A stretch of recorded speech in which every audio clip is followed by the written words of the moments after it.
नमस्कार दोस्तों, प्रशासनिक गुरुकुल में मैं प्रदीप कुमार आपका स्वागत करता हूं। दोस्तों, आज हम लोग एक बहुत ही इंपॉर्टेंट टॉपिक करने जा रहे हैं, जहां से क्वेश्चन जरूर आता है, पंचायती राज व्यवस्था।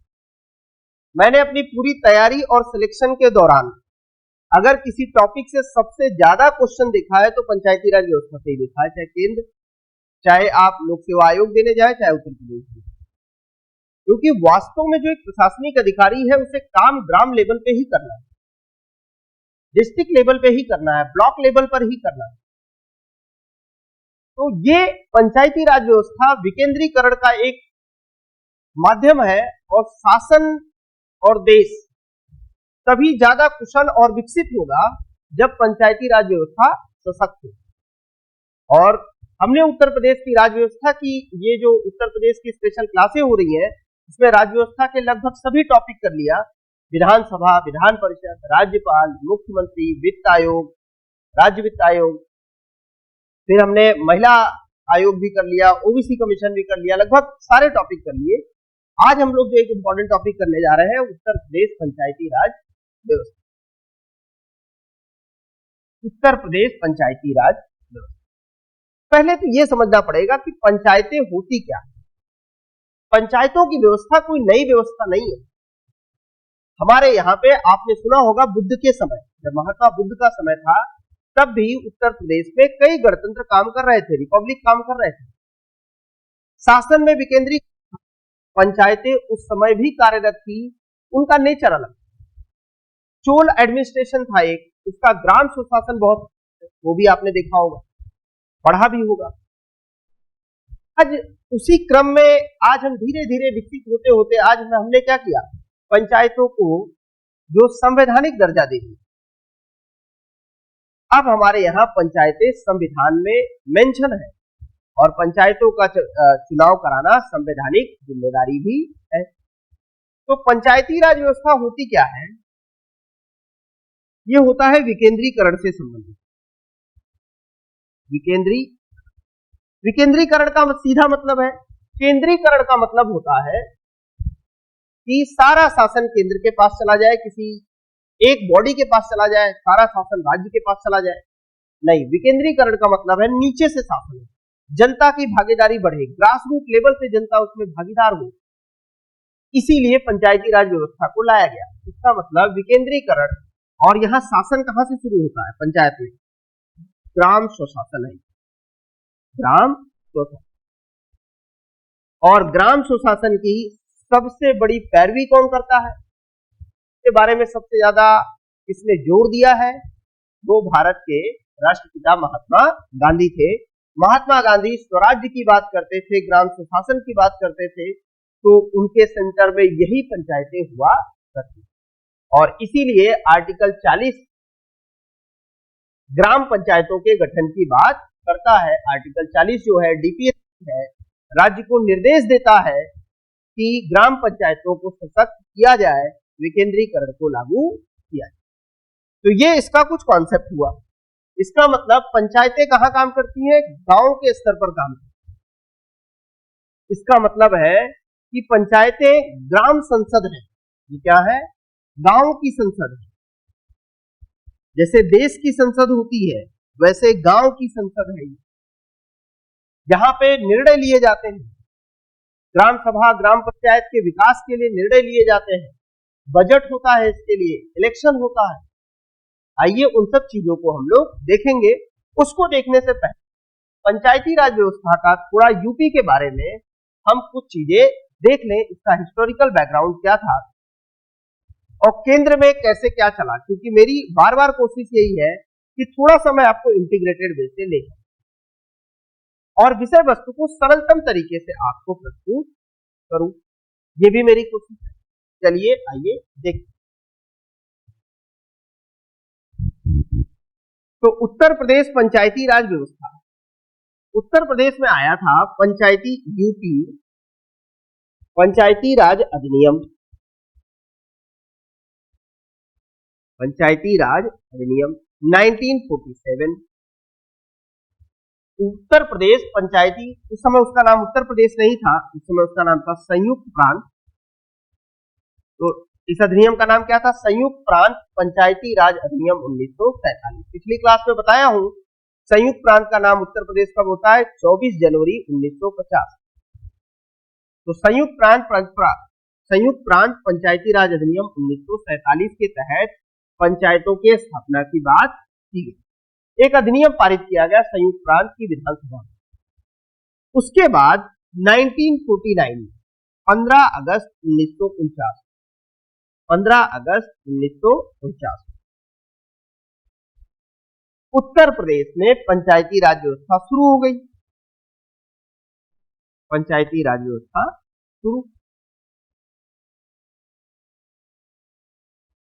शुरू तो हो गई है, पर अभी इसका ढांचा कुछ क्लियर नहीं है। चुनाव होते भी थे, नहीं भी होते थे, बजट बहुत ज्यादा नहीं था, ताकत बहुत ज्यादा नहीं थी ग्राम पंचायतों को। और ग्राम पंचायतों का जो विवाद था उसमें दो व्यक्ति बहुत इंपॉर्टेंट है, अंबेडकर और गांधी। गांधी चाहते थे कि पंचायतों को सशक्त किया जाए और अंबेडकर का विचार यह था कि पंचायतें दकियानुकसी विचारों को आगे बढ़ाने वाली होती हैं, पंचायतों को सशक्त करने की कोई आवश्यकता नहीं। पढ़िएगा इसके बारे में डिटेल से, मेंस में आपको काम आएगा गांधी और अंबेडकर का अप्रोच पंचायत पर फिर भी एक शुरुआत तो हुई। इसके बाद आपको याद होगा 73rd कॉन्स्टिट्यूशनल अमेंडमेंट संसद ने किया। 73rd कॉन्स्टिट्यूशनल अमेंडमेंट 73वां संविधान संशोधन भारत के संसद में पारित किया गया। एक लंबी लड़ाई लड़ी गई और 73वां संविधान संशोधन जो है उसे पारित किया गया और 73वें संविधान संशोधन 1993 के द्वारा पंचायतों को संवैधानिक दर्जा दे दिया गया। पंचायतों को संवैधानिक दर्जा दे दिया गया। पंचायतों को कैसा दर्जा दे दिया गया? संवैधानिक दर्जा दे दिया गया। बहुत महत्वपूर्ण है। संवैधानिक दर्जा देने का क्या मतलब? इसका मतलब है अब प्रॉपर इलेक्शन कराना पड़ेगा, प्रॉपर उन्हें बजट देना पड़ेगा, प्रॉपर उसकी कार्य प्रणाली होगी, प्रॉपर ग्राम प्रधान चुने जाएंगे। अगर वो सही से काम नहीं करेंगे तो अविश्वास प्रस्ताव लाकर उन्हें हटाया भी जाएगा, जैसे प्रधानमंत्री को संसद में हटाया जाता है। वो सारी प्रक्रियाएं अब पंचायतों पर लागू होगी और बहुत लंबी लड़ाई लड़नी पड़ी। 1993 में जाकर हम पंचायतों को संवैधानिक दर्जा दे पाए और 1993 के बाद क्या हुआ? पंचायतों के इलेक्शन रेगुलर होने लगे। तो जो अगली डेट आपको याद रखनी है वो याद रखनी है 22 अप्रैल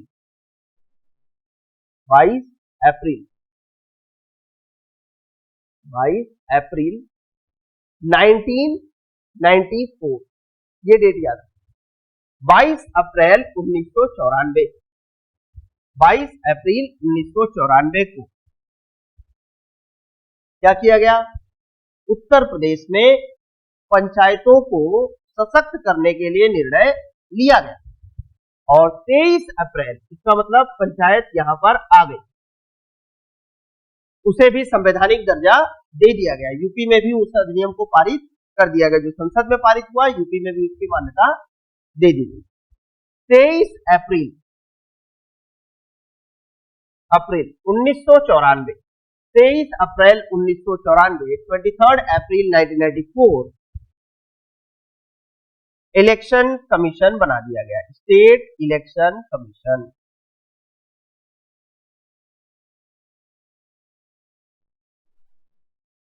state election commission. State election commission क्यों बनाया गया? क्योंकि स्टेट इलेक्शन कमीशन ही पंचायतों का चुनाव संपन्न कराएगा। क्वेश्चन आया हुआ है। जो केंद्र का निर्वाचन आयोग है, आर्टिकल 324 वाला जो है, 324 वाला आर्टिकल जो निर्वाचन आयोग है, वो विधानसभा का चुनाव कराता है, वो राज्यसभा का चुनाव कराता है, लोकसभा का चुनाव कराता है, राष्ट्रपति का चुनाव कराता है, उपराष्ट्रपति का चुनाव कराता है, पर वो पंचायत और नगर पालिका के चुनाव नहीं कराता। तो पंचायत और नगर पालिका के चुनाव कौन कराता है? स्टेट इलेक्शन कमीशन के चुनाव कौन संपन्न कराता है? State election commission. और Uttar Pradesh state election commission का गठन कब हुआ? 23 अप्रैल 1994। 1993 में यह पारित हो गया। 73वां संविधान संशोधन अधिनियम संसद में पारित कर दिया गया। पंचायतों को संवैधानिक दर्जा दे दिया गया। अब संवैधानिक दर्जा दिया तो चुनाव कराना पड़ेगा। तो 23 अप्रैल 1994 को स्टेट इलेक्शन कमीशन का यूपी में गठन कर दिया। ठीक, चलिए अब कुछ हम लोग और चीजें देखते हैं कि पंचायतों के चुनाव कैसे होते हैं, पंचायतों के चुनाव किस प्रक्रिया से संपन्न कराए जाते हैं, क्या लेयर होती है, आइए उसको डिटेल से देखा। आइए एक पिरामिड देखते हैं। उस पिरामिड से आप जिले में किस तरह से पंचायत के विभिन्न स्तर हैं उसे समझ पाएंगे और पूरी व्यवस्था ही समझ जाएंगे। सबसे नीचे जो होती है वो ग्राम पंचायत है। ये क्या है? ग्राम पंचायत। इसके ऊपर जो है वो ब्लॉक की पंचायत है। ये क्या है? ब्लॉक पंचायत।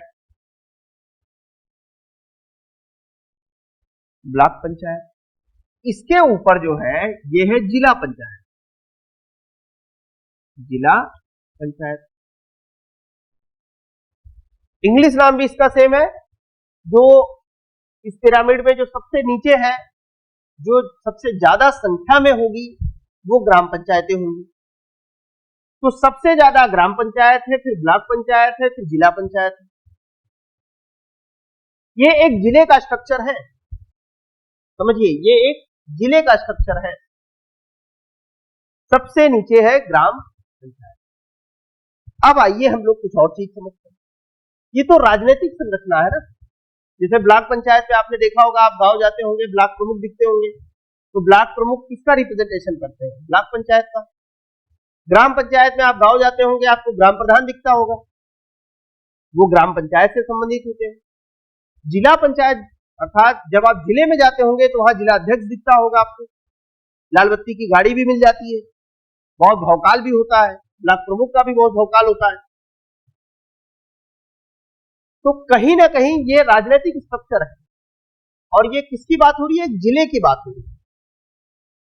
और जिले में ही सबसे टॉप पे जो एडमिनिस्ट्रेशन पे बैठता है, जो शासन का अधिकारी होता है, एकमात्र शासन का अधिकारी होता है, वो जिलाधिकारी होता है, डिस्ट्रिक्ट कलेक्टर होता है। एकमात्र ओनली, इस बात को आप आज जान लीजिए, शासन का एक ही अधिकारी है, वो है डिस्ट्रिक्ट कलेक्टर। और तहसील में एसडीएम होते हैं। तहसील लेवल पर शासन का अधिकारी एसडीएम होता है। लोक सेवा आयोग उत्तर प्रदेश से अगर आप अच्छे रैंक से सफल होते हैं तो आप एसडीएम बनेंगे और तहसील में आप शासन के अधिकारी होंगे। तो ये एक स्ट्रक्चर है। आइए देखते हैं कौन कौन से अधिकारी कहां किस स्तर पर काम करते हैं, फिर हम लोग राजनीतिक स्ट्रक्चर पर जाएंगे। ग्राम पंचायत पर जो अधिकारी होता है उसका नाम है BDO, village development officer. Village development officer. UP triple SC इसका पेपर करवाती है। अभी पेपर होने वाला है 2018 से, अभी तक कोई नहीं, सुप्रीम कोर्ट में चल रहा है, वो वही वीडियो वाला पोस्ट। ग्राम पंचायत अधिकारी। ये जो पंचायत होती है इनमें जो प्रधान होते हैं उनके सलाह के लिए, उनको मदद करने के लिए, क्योंकि वो बहुत पढ़े लिखे हो कोई जरूरी नहीं है, राजनीतिक रिप्रेजेंटेशन बहुत पढ़े लिखे के पास तो कोई जरूरी नहीं है, उनको सलाह देने के लिए वीडियो होते हैं और सेक्रेटरी होते हैं। जब गांव ग्राम प्रधान में आप जाओगे, जैसे कास्ट सर्टिफिकेट बनाना है, पहले जब ऑनलाइन नहीं बनता था तो सेक्रेटरी की साइन लगती थी। निवास प्रमाण पत्र बनाना है, सचिव सेक्रेटरी साइन करा लाओ, ग्राम प्रधान अप्रूव कर देते थे। तो सचिव कौन होता है? सेक्रेटरी।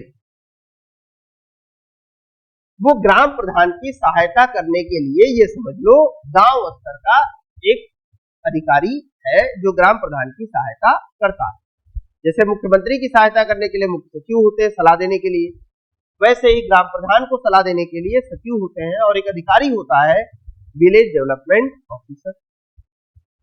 तो ऊपर आओ, यहां पर जो अधिकारी होता है उसका नाम है बीडीओ। देखो नाम में थोड़ा सा अंतर है, ये बी है और ये बी है, और बहुत बड़ा अंतर बन जाता है। ये जो होता है ये ब्लॉक डेवलपमेंट ऑफिसर होता है। वीडियो होता है, और वीडियो जो है वो ब्लॉक स्तर का अधिकारी होता है और इसका चयन यूपीपीसीएस से होता है। इसका चयन कहां से होता है? यूपीपीसीएस से होता है। और अगर आप भी यूपीपीसीएस में चयनित होंगे तो आप भी वीडियो का पद पा सकते हैं। जैसे इस साल 2021 में जिस बैच में मैं सेलेक्ट हुआ हूं, इस बैच के टॉपर अतुल कुमार सिंह भी वीडियो थे। इसके पहले टॉप करने के पहले वो वीडियो थे और फिर उन्होंने फिर एग्जाम दिया और वो टॉप किए और इस बार वो एसडीएम बने। तो वीडियो क्या है? ब्लॉक पंचायत, ब्लॉक लेवल का अधिकारी। इसका चयन कहां से होता है? यूपीपीसीएस। उसके बाद जिले पंचायत में बैठता है सीडीओ, चीफ डेवलपमेंट ऑफिसर। जिला अध्यक्ष, यहाँ के अगर राजनीतिक व्यक्ति के बारे में अगर हम यहाँ लिख दें, जिले पंचायत में कौन होता है? जिला अध्यक्ष होता है। ये राजनीतिक पद है। यहां पर होता है ब्लॉक प्रमुख और यहां पर होता है ग्राम प्रधान। ग्राम प्रधान इधर वाला राजनीतिक पद है, इधर वाला प्रशासनिक पद है। जैसे सीडीओ किसकी सहायता करता है? जिलाध्यक्ष की सहायता करता है। और ये जिले का स्ट्रक्चर है और इस पे सबसे ऊपर होता है डिस्ट्रिक्ट मजिस्ट्रेट, डिस्ट्रिक्ट कलेक्टर, जिसे हम लोग जिलाधिकारी कहते हैं। तो ये उसका ढांचा है। ब्लॉक प्रमुख की सहायता के लिए कौन सा अधिकारी होता है ब्लॉक लेवल पर? वीडीओ। ग्राम प्रधान के लिए कौन होता है? विलेज लेवल पर कई गांवों के लिए वीडीओ होता है, विलेज डेवलपमेंट ऑफिसर। और सबसे ऊपर होता है सीडीओ और उसके भी ऊपर होता है डीएम। और फिर आप देखेंगे यहां पर डीएम के साथ बैठने के लिए सांसद होते हैं, जिले में सांसद होते हैं। और लगभग हर तहसील पर एक विधायक होता है। और तहसील पे जो प्रशासनिक अधिकारी है वो एसडीएम, वो शासन का अधिकारी है। डीएम के बाद तहसील स्तर पर अगर कोई शासन का अधिकारी है तो वो एसडीएम। ठीक, तो ये पूरा ढांचा हुआ। अब हम लोग एक एक चीज पढ़ेंगे। हम लोग सबसे पहले जो पढ़ेंगे वो पढ़ेंगे ग्राम पंचायत। ग्राम पंचायत के अधिकारी मैंने आपको बता दिया, हेड कौन होता है? ग्राम प्रधान। आइए उसका चुनाव देख लेते हैं। एक चीज और समझा देते हैं, जो ग्राम प्रधान है इसको जनता चुनती है, समझ लीजिए आप। ब्लॉक प्रमुख को जनता नहीं चुनती, अप्रत्यक्ष चुनाव होता है। और जिला अध्यक्ष का चुनाव भी अप्रत्यक्ष चुनाव होता है। जिला अध्यक्ष और ब्लॉक प्रमुख बनने के लिए ग्रामीण क्षेत्रों में कहावत है, बाहुबल चाहिए, पैसा चाहिए। और बहुत बार आप देखेंगे जिला अध्यक्ष का पद शासन का पद हो जाता है, क्योंकि शक्तिशाली व्यक्ति ही जिला अध्यक्ष बन पाता। इसीलिए सुधार की भी बात हो रही है कि जिला अध्यक्ष का चुनाव भी जनता कर दे, पर अभी वो लागू नहीं हो पाया। उम्मीद है लागू हो जाएगा, पर अभी अप्रत्यक्ष चुनाव होता है। ब्लॉक प्रमुख का चुनाव भी अप्रत्यक्ष होता है, सीधे जनता नहीं चुनती। ग्राम प्रधान को सीधे जनता चुनती। ऊपर भी बात हो रही है कि ब्लॉक प्रमुख और जिला अध्यक्ष इनका चुनाव भी सीधे जनता के द्वारा कराया जाए, इसकी बात हो रही है। बट ये याद रखिएगा, अभी नहीं होता है। तो ये मैंने आपको पूरा ढांचा बता। चलिए आइए अब हम लोग देखते हैं ग्राम पंचायत का चुनाव। उसके बाद हम ब्लॉक पंचायत देखेंगे, जिला पंचायत देखेंगे और चीजें आपको समझ में आने लगेंगी। आइए देख समझिए। जैसे अगर हम लोग कोई गांव ले,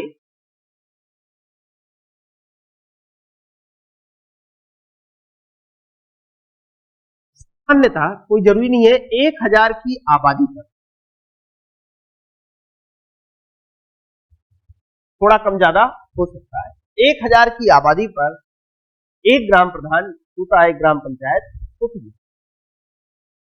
होता क्या है कि 1000 आबादी किसी गांव की है। मान लेते हैं ए नाम का कोई गांव है जिसकी आबादी 1000, उसमें 18 वर्ष 18 ईयर प्लस 18 वर्ष प्लस की आबादी कितनी है?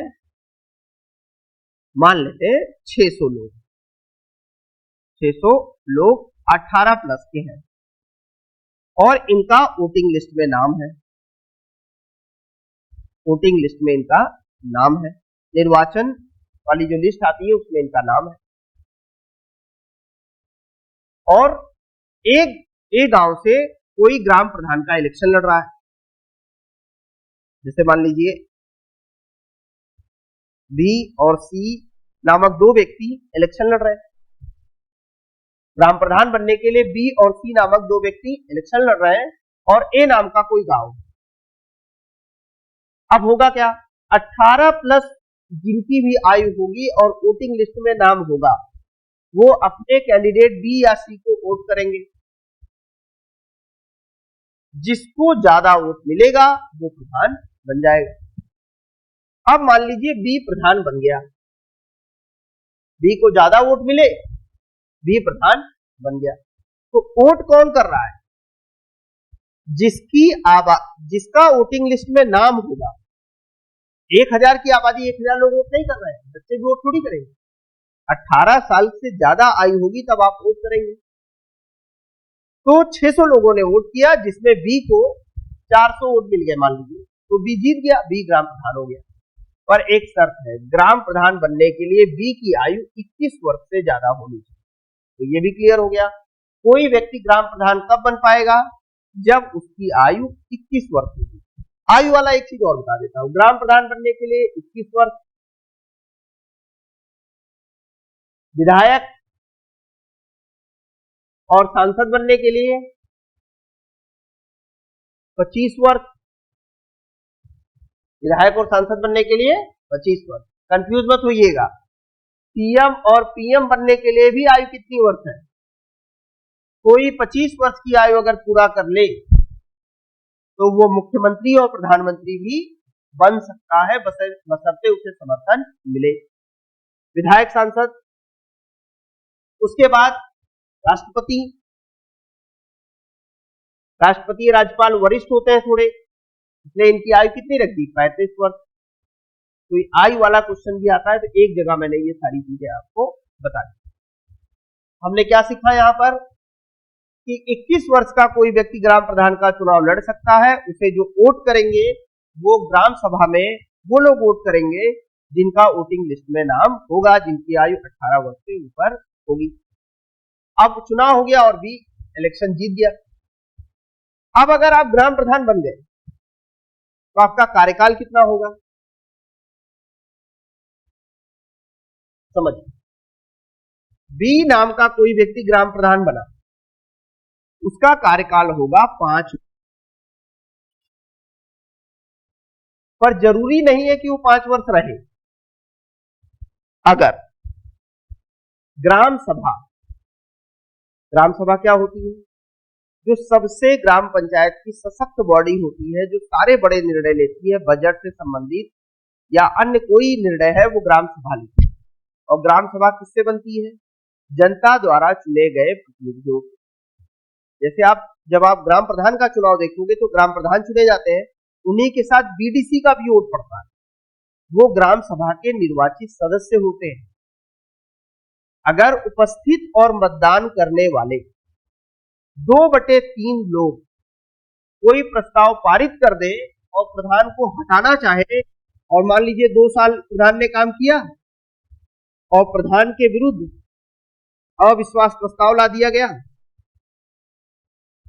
यह आएगा कैसे, उपस्थित और मतदान करने वाले ग्राम सभा के 2/3 सदस्यों 2/3 सदस्यों ने वोट कर दिया कि नहीं प्रधान को हटा दो,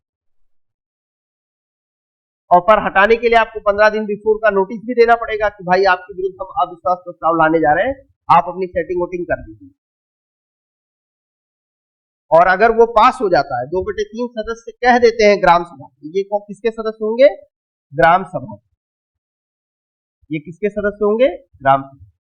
ग्राम सभा के 2/3 सदस्य कहते हैं कि मिस्टर बी नाम का जो प्रधान है उसे हटाना है, 2 ही साल हुआ और ये प्रस्ताव पारित हो गया 2/3 के बहुमत से, तो बी प्रधान नहीं रहेगा 2 साल, फिर से चुनाव होगा, नया प्रधान चुना जाएगा। यही ग्राम सभा के सदस्य नए प्रधान को चुन सकते हैं या फ्रेश इलेक्शन भी हो सकता है। तो जो दूसरा व्यक्ति आएगा वो 3 साल का कार्यकाल पूरा करेगा। ऐसा कभी भी हो सकता है, जरूरी नहीं 2 ही साल पे हो जाए, 3 साल पर किसी को हटा सकते हैं, 1 साल पर किसी को हटा सकते हैं, पर कंडीशन ये है जैसे 5 साल में सिर्फ 3 महीना बाकी है तब आप अविश्वास प्रस्ताव नहीं ला सकते, कम से कम 6 महीने से ज्यादा का वक्त बाकी होना चाहिए। तो आपने क्या समझा कि ग्राम प्रधान जो बनता है उसका कार्यकाल 5 वर्ष होता है, पर वो जरूरी नहीं कि 5 वर्ष रहे। अगर ग्राम सभा के सदस्य 3 बहुमत से कोई प्रस्ताव पारित कर देते हैं तो वो हटा दिया जाएगा। ये चीज आपको क्लियर हो गई। अब आइए कुछ और चीजें हम लोग देखते हैं।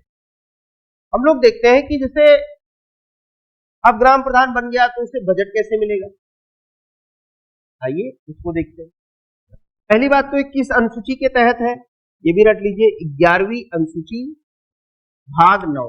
बहुत बार ये प्रश्न आया है, 11वीं भाग 9। जो पंचायत है, पंचायतों को संवैधानिक दर्जा कब दिया गया? 73वें संविधान संशोधन से, संविधान संशोधन से।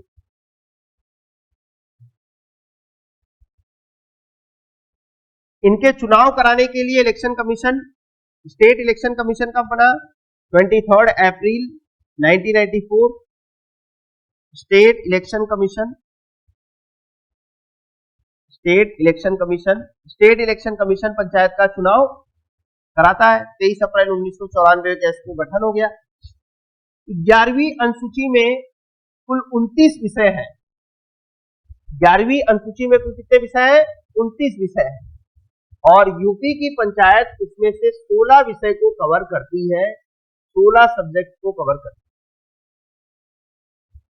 और ग्राम सभा के स्तर पे, ग्राम पंचायत स्तर पे क्या विषय हो सकते हैं? तालाब, सड़कें, जलापूर्ति, लाइब्रेरी, मेले, ऐसे विषय होते हैं, छोटे छोटे विषय। और बजट है उनके लिए। बजट का मतलब राज्य वित्त आयोग भी होना चाहिए, और राज्य वित्त आयोग में डिटेल से पढ़ा चुका हूं, आप उसको वहां से देखिए। राज्य वित्त आयोग 243 सब क्लॉज आई, संविधान का कौन सा अनुच्छेद है? 243 सब क्लॉज आई। राज्य वित्त आयोग ये क्या करता है? बजट की बात करता है। पंचायतों में आरक्षण भी है। किस किस को आरक्षण है? एससी को है, एसटी को है, ओबीसी को है और महिला को। पंचायत में एससी, एसटी, ओबीसी, महिला को आरक्षण है। याद रखिएगा, लोकसभा के चुनाव में, विधानसभा के चुनाव में ओबीसी और महिला को आरक्षण नहीं है। इसको डिटेल से मैं पढ़ाया हूं, आप प्रीवियस क्लास में जाएंगे, वहां पर आप देखेंगे इलेक्शन वाला जो टॉपिक है, तो वहां पर मैंने समझाया।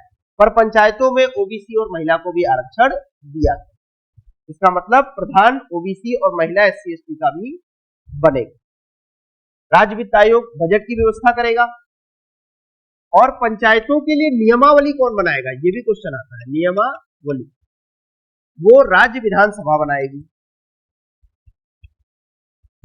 राज्य विधानसभा। और राज्य वित्त आयोग का गठन कौन करेगा? राज्यपाल। ये भी क्वेश्चन आया हुआ है, राज्य वित्त आयोग का गठन कौन करेगा? राज्यपाल। और वित्त आयोग आर्टिकल 280 वाला जो है, इसका गठन कौन करता है? राष्ट्रपति। इसको भी डिटेल से प्रीवियस क्लास में बता चुका हूं।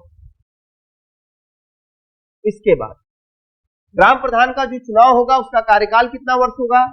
5 वर्ष का कार्यकाल होगा और 21 वर्ष की आयु होनी चाहिए। और जो वोटिंग लिस्ट में जिनका नाम है वो वोट करेंगे, इसी से वो ग्राम प्रधान बनेगा। हाँ, उसके विरुद्ध अविश्वास प्रस्ताव लाया जा सकता है, 2/3 के बहुमत से पारित कर उसे हटाया भी जाए। ये हो गया आपका ग्राम प्रधान के बारे में मोटी मोटी जितनी भी इंफॉर्मेशन एग्जाम में आती है वो सारी मैंने आपको बता दी। इसको आप नोट कर लीजिए, स्क्रीनशॉट ले लीजिए, इसका बहुत इंपॉर्टेंट है। एक ही चार्ट में मैंने सारी चीजें आपको करा दी। छठा पंचायत चुनाव अभी संपन्न हुआ है। कौन सा चुनाव संपन्न हुआ है? छठा, 6th नंबर का पंचायत इलेक्शन अभी हमारे यहां संपन्न हुआ। कितने नंबर का? 6th नंबर का। और कितनी पंचायतें हैं उसमें? 58,176 ग्राम पंचायत। ये डाटा भी याद कर लीजिएगा। हमारे उत्तर प्रदेश में ग्राम पंचायत कितनी है? 58,176 ग्राम पंचायत। 58,176 ग्राम पंचायत। और छठा पंचायत का चुनाव अभी अभी हाल फिलहाल में संपन्न हुआ। और कितनी ग्राम पंचायतें हैं? 58,176 ग्राम पंचायतें हैं। इसका मतलब लगभग इतने ही ग्राम प्रधान, 58,176 ग्राम पंचायतें हमारे यहाँ वर्तमान में कार्यरत हैं। और सारी चीजें मैंने आपको बताई। पंचायतों से संबंधित कोई नियमावली बनानी है, इसका निर्धारण कौन करेगा? ग्राम प्रधान। अगला हम लोग टॉपिक कवर करते हैं ब्लॉक पंचायत और उसके बाद जिला पंचायत। आइए देखिए, जो ग्राम सभा होती है,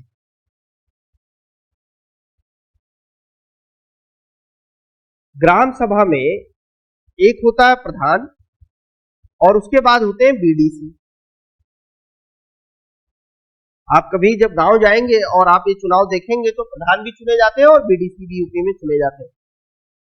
और हर ग्राम पंचायत में बीडीसी ज्यादा होते हैं, 3-3, 4-4 बीडीसी या 2 बीडीसी, मतलब ग्राम प्रधान से ज्यादा होते हैं, इनका संख्या ज्यादा होती है। ये जो बीडीसी है, मान लीजिए इसके बाद जो चुनाव होगा वो ब्लॉक प्रमुख का चुनाव होगा। जो चार्ट मैंने पिरामिड वाला बनाया था उसको रिकॉल करिए। ब्लॉक प्रमुख का चुनाव होगा, इसको हम लोग कहते हैं ब्लॉक पंचायत। और मैंने आपको पिछली क्लास में अभी मैंने बताया आपको, जब वो पिरामिड मैंने बनाया था तो मैंने बताया ब्लॉक पंचायत का चुनाव अप्रत्यक्ष होता है। इसका मतलब जनता नहीं चुनती। तो इन्हें चुनता कौन? सपोज करिए एक ब्लॉक, ये ब्लॉक बड़ा होता है, वहां पर अधिकारी कौन सा है? ब्लॉक डेवलपमेंट ऑफिसर, बीडीओ, जो यूपी पीसीएस से चयनित होता है। तो ब्लॉक प्रमुख है। एक ब्लॉक पंचायत में कई गांव होते हैं, कई ग्राम पंचायतें, और इन ग्राम पंचायतों में कई बीडीसी हैं। इन ग्राम पंचायतों में कई बीडीसी हैं। और ये जो बीडीसी है ग्राम पंचायतों में, यही बीडीसी ब्लॉक प्रमुख को चुनते हैं। ब्लॉक प्रमुख चुनते हैं। इसलिए आप कई बार देखेंगे कि आप खबरें पढ़ेंगे न्यूज़पेपर में कि बीडीसी को बंद कर दिया गया होटल में, कमरे में, वोट करवाने जबरदस्ती ब्लॉक प्रमुख गाड़ी से उठा ले गए और जबरदस्ती वोट करवा दिया, क्योंकि जनता तो चुन नहीं रही है। जनता ने बीडीसी को चुना था पंचायत में। ये दोनों जनता चुनती है, जनता चुनती है। ठीक, जनता ने बीडीसी को चुन दिया। जितने बीडीसी थे उनमें जिसको ब्लॉक प्रमुख बनना है वो ज्यादातर बीडीसी अपने पक्ष में करेगा, अपने लिए वोट कराएगा। जैसे मान लीजिए एक ब्लॉक पंचायत में मान लीजिए बीडीसी की संख्या 100 है, तो ब्लॉक प्रमुख बनने के लिए आपको कितने बीडीसी चाहिए? 51 बीडीसी मिल जाए, आप ब्लॉक प्रमुख बन गए। तो यहां पर खरीद फरोख्त भी चलता है, धन और बाहुबल का यहां पर खेल होता है। अब ब्लॉक प्रमुख चुन लिए गए।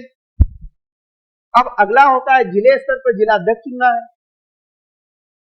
अगला किसको चुनना है आपको? जिला अध्यक्ष। एक जिले में, ये सपोज जिला है, कई ब्लॉक पंचायतें होंगी।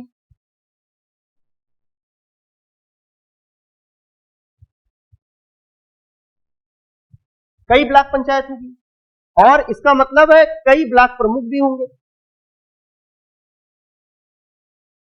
कई ब्लॉक प्रमुख भी होंगे। ये ब्लॉक प्रमुख जिला अध्यक्ष का चुनाव करते हैं। ये ब्लॉक प्रमुख किसका चुनाव करते हैं? जिला अध्यक्ष। वो पिरामिड याद करिए, सारा खेल उस पिरामिड में है जो अभी मैं बता रहा हूं। जो ब्लॉक प्रमुख है वो किसका चुनाव करते हैं? जिला अध्यक्ष का। वो किसका चुनाव करते हैं? जिला अध्यक्ष। इसका मतलब जिसे जिला अध्यक्ष बनना है उसे ब्लॉक प्रमुख उठाना पड़ेगा। इसका मतलब है जिसके पास और ज्यादा बाहुबल होगा वो जिला अध्यक्ष बनेगा। भाई ब्लॉक प्रमुख खरीदना आसान बात थोड़ी है। वहां पर आप फिर भी खबर पढ़ेंगे कि जिला अध्यक्ष ने ब्लॉक प्रमुख को होटल में बंद कर दिया, जबरदस्ती वोट करवा लिया, दबाव डाल के वोट करवा लिया, पैसे देकर वोट करवा लिया। इसीलिए एक मांग और हो रही है कि ब्लॉक प्रमुख और जिला अध्यक्ष का चुनाव जनता करे, क्योंकि इसमें खरीद फरोख्त बहुत चल रहा है।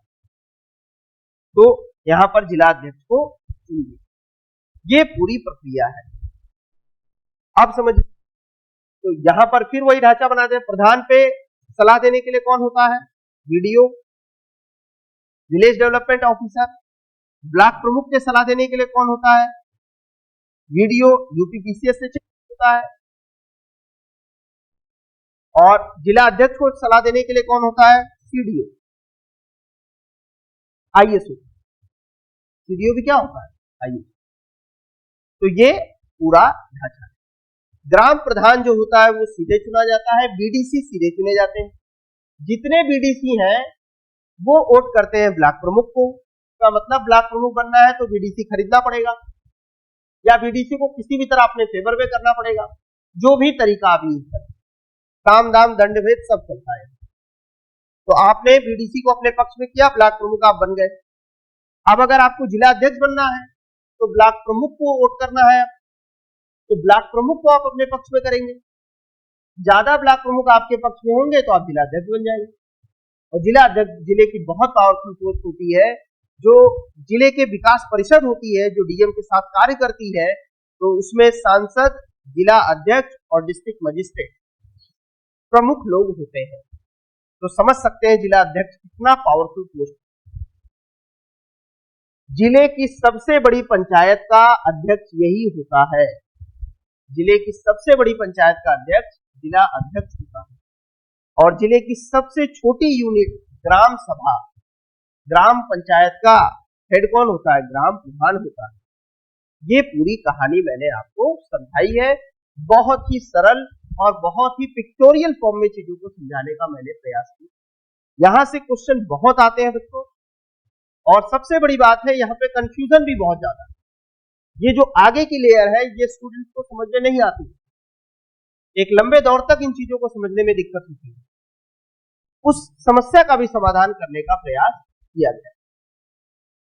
प्रशासनिक गुरुकुल चीजों को सिंप्लीफाइड करने पर जोर दे रहा है। सही और व्यवस्थित मटेरियल, गुणवत्तापूर्ण मटेरियल आप तक पहुंचे, इसका प्रशासनिक गुरुकुल लगातार प्रयास कर रहा है। और इसके जो मैनेजिंग डायरेक्टर पारितोष सिंह है, उनका भी यही मानना है कि इनोवेटिव मटेरियल जाए, सिंप्लीफाइड मटेरियल जाए, पिक्टोरियल मटेरियल जाए, ताकि बच्चों को समझने में कोई भी दिक्कत ना हो, उनके दिमाग में कोई विषय वस्तु लंबे समय तक बनी रहे और वो सिर्फ सफलता ही नहीं पाए, वो जल्दी सफलता पाए, तेजी से सफलता पाए, कम उम्र में सफलता पाए। इसी के साथ ग्राम पंचायत वाली ये सेक्शन हम लोग समाप्त करते हैं। उत्तर प्रदेश स्पेशल की इस सीरीज में राज्य व्यवस्था में आज हमने जो इम्पोर्टेंट टॉपिक किया वो उत्तर प्रदेश की पंचायतें किया। यहाँ से बच्चों बहुत क्वेश्चन आता है, एक दो बार आप देखिएगा और आप प्रीवियस ईयर के क्वेश्चन पेपर लगाइएगा, आपको समझ में आ जाएगा। मैंने इसमें पंचायत के बारे में डिटेल से जो केंद्र की व्यवस्था है उस पर चर्चा नहीं की है कि किस तरह पंचायतों का विकास हुआ, बलवंत राय मेहता समिति से लेकर सारी समितियां, क्योंकि वो पॉलिटी वाले लेक्चर में आपको डिटेल से पढ़ाया जाएगा। अभी मेरा जो फोकस है वो उत्तर प्रदेश स्पेशल पर। इसी के साथ ये कक्षा मैं समाप्त करता हूं, फिर मिलेंगे, धन्यवाद।